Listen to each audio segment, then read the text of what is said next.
Hello, hello. I'm going to be talking today about meditation. We're going to be talking about what it is, what it can help with, how you can do it, and how do you start. Okay, so first, what is meditation? Meditation is a practice in which a person uses a technique such as mindfulness or focusing the mind on a particular object, sound, or stimulus to train awareness and to achieve a mentally clear and emotionally calm and stable state. So, I have been meditating for about a year and a half now. Most of my practice, I didn't know what I was doing. I thought the point of meditation was to not think thoughts. And while that is one way you can practice meditation, meaning there is a group of people who practice in that way, I have now a different relationship with meditation where it's more of a sinking in to a state of calm. And from that state of calm, I am able to assess different levels of my own growth and my own awareness. So, it's practiced worldwide by multiple groups of varying individuals, different religions. You've got Buddhists, Hindus. There's a little integration literally into everything: Christianity, Judaism, Taoism. So it's got its roots in, it's got its fingers in everything, okay? Benefits of meditation include reduced stress, anxiety, depression, and pain, and an enhancement of peace, perspective, understanding, awareness, wholeness, self-love and acceptance, and well-being in general. So, in addition, critical to the development of our self-awareness and growth, meditation allows for the detachment from our ego and the falling away of all of our mind-made delusions. So if you've followed me for a while and you've been listening to my Instagram lives, I did a whole segment on the ego and the way that the ego processes trauma and how that looks in our lives. You get certain attachment styles, you get certain toxic cycles that are repeated, and that's all because the ego is trying to come in and it's trying to protect us from being hurt. So the ego, you can never get rid of it, and it's not a bad thing. It's actually there to provide us contrast so that we can make the necessary changes that we need to. If you know a little bit about the ego, I'm gonna go into that a little bit here.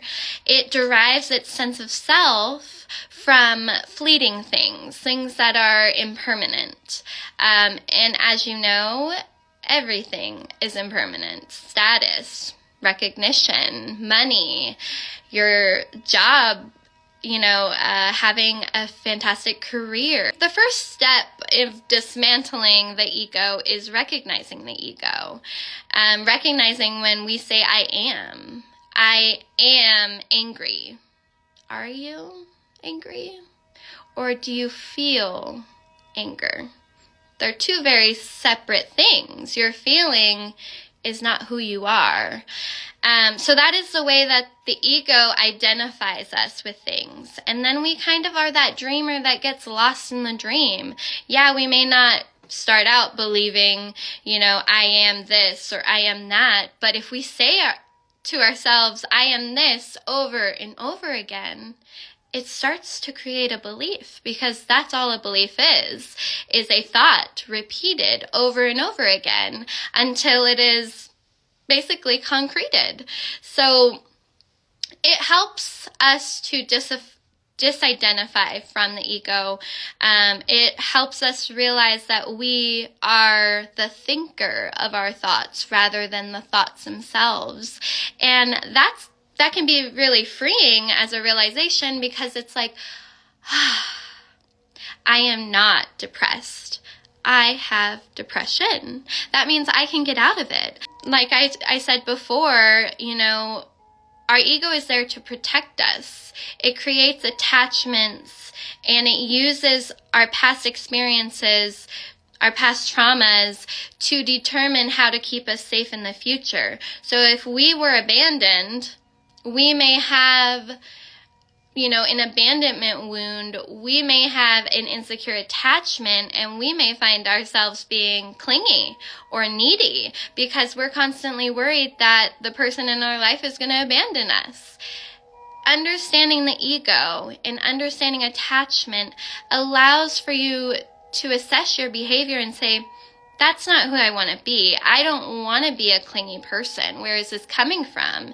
And then you can make the changes necessary to overcome that part of you that I'm sure you want to overcome. There's also, recognition with form identification, which is, being attached to your looks or your body being a certain way, attachment to money or fame or religion or skin color, etc., etc. They're all attachments. Those things are not who we are.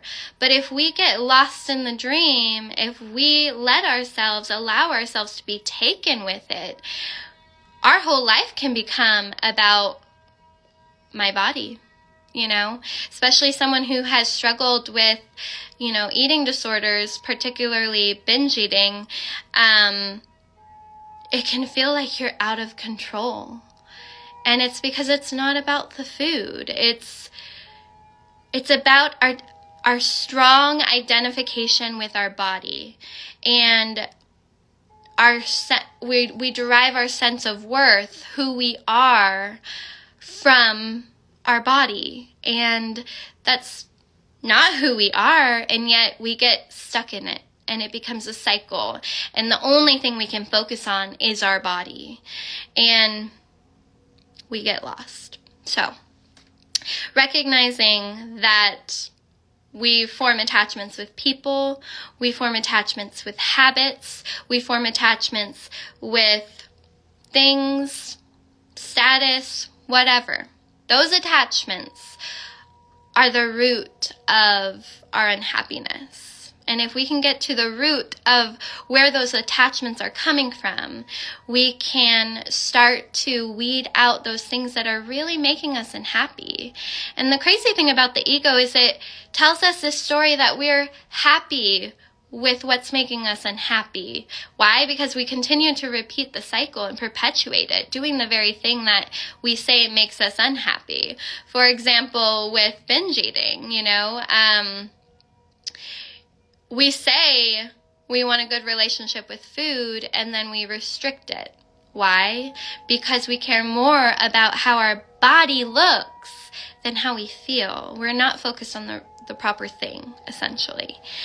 Now with that, since all things are impermanent, they're fleeting, they will fade away, people will die, objects will break, careers, maybe you get fired, things happen, okay?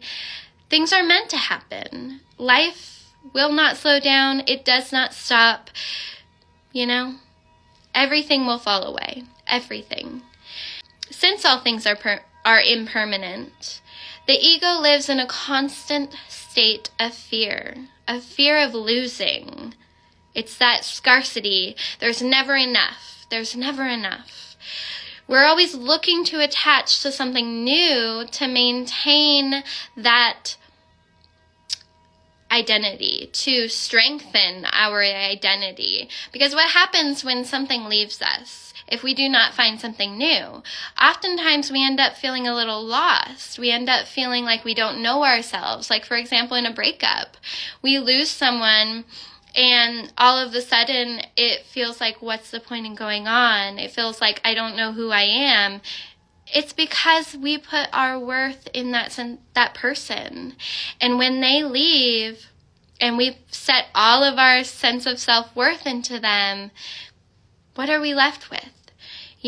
So it's really important to identify these attachments and understand that